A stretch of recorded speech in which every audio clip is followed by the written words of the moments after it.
Judges chapter 3.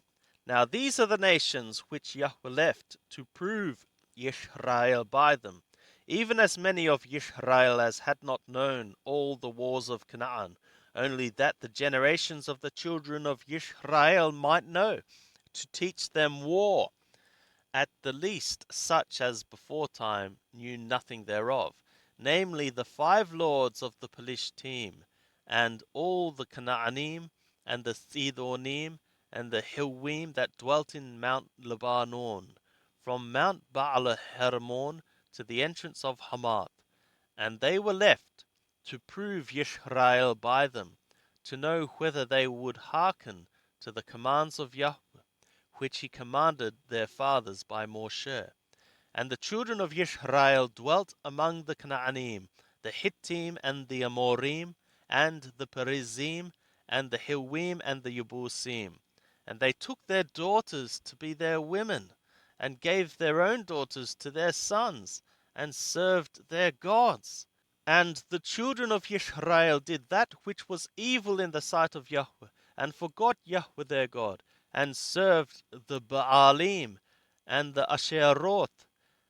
Therefore the anger of Yahweh was kindled against Yisrael, and he sold them into the hand of Cushan Rishathaim, king of Mesopotamia.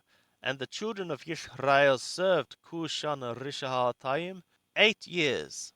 And when the children of Yisrael cried to Yahweh, Yahweh raised up a Saviour to the children of Yisrael, who saved them, even Othniel the son of Kenaz, Caleb's younger brother.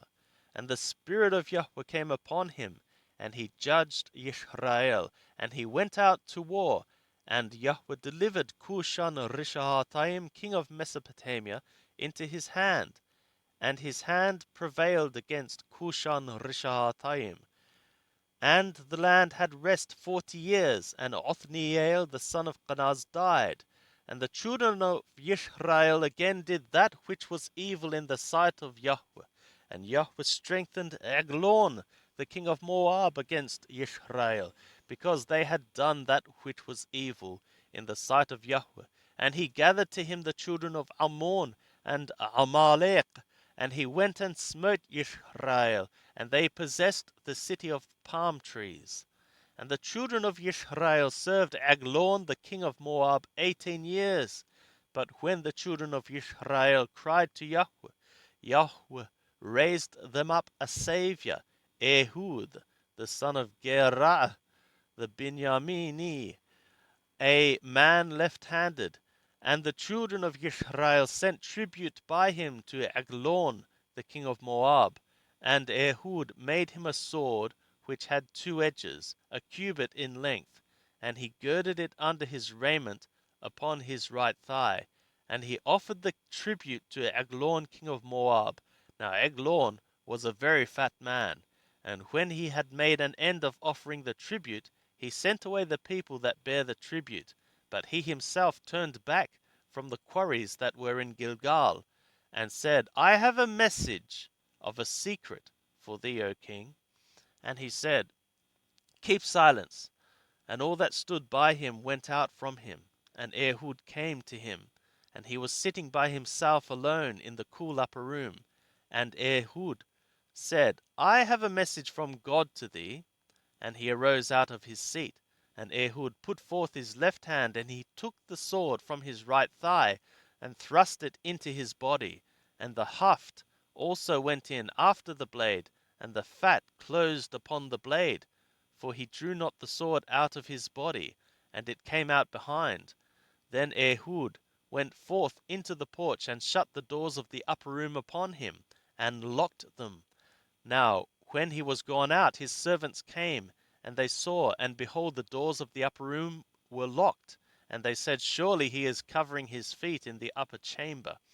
And they tarried till they were ashamed. And behold, he opened not the doors of the upper room. Therefore they took the key and opened them. And behold, their Lord was fallen down dead on the earth. And Ehud escaped while they tarried, and passed beyond the quarries, and escaped to Seirah.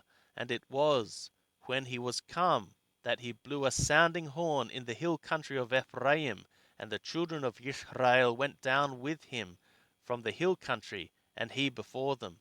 And he said to them, Follow after me, for Yahweh hath delivered your enemies the Moabim into your hand.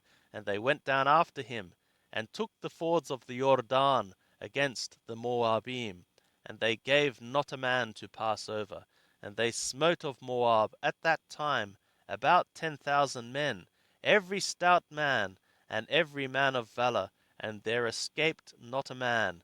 So Moab was subdued that day under the hand of Israel, and the land had rest 80 years.